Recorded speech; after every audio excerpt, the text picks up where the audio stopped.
ভালো আচরণ আর খারাপ আচরণ সমান হতে পারে না।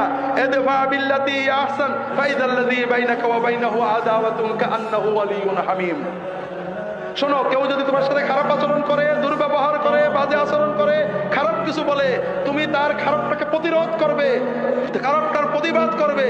খারাপ দিয়ে না, খারাপের চেয়ে অনেক ভালো সুন্দর জিনিস দিয়ে। হাজরিন, এখানে আমরা ঠকে গেছি। আবু বকর রাদিয়াল্লাহু তাআলা আনহুকে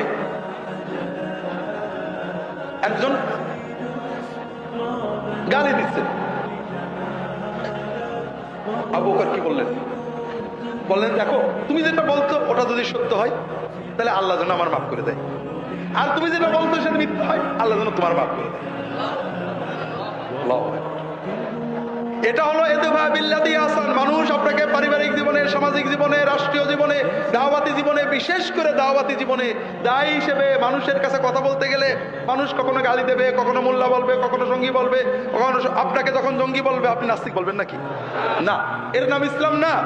যখন বলবে এদেশে মোল্লাদের, রাজাকারদের স্থান নেই, আপনি বলবেন এদেশে নাস্তিকদের স্থান নেই, এর নাম ইসলাম না। তারা খারাপ ভাষা বলতে পারে, আপনি বলতে পারেন না, এটা ইসলাম না। আপনি যতই মনে করেন, আল্লাহ কোরআন কারিমে, রাসূলুল্লাহ সাল্লাল্লাহু আলাইহি ওয়াসাল্লাম নিজের জীবনে, সাহাবীরা এটা আমাদের শেখাননি। আমরা মনে করি কড়া কথা বলার নাম ইসলাম।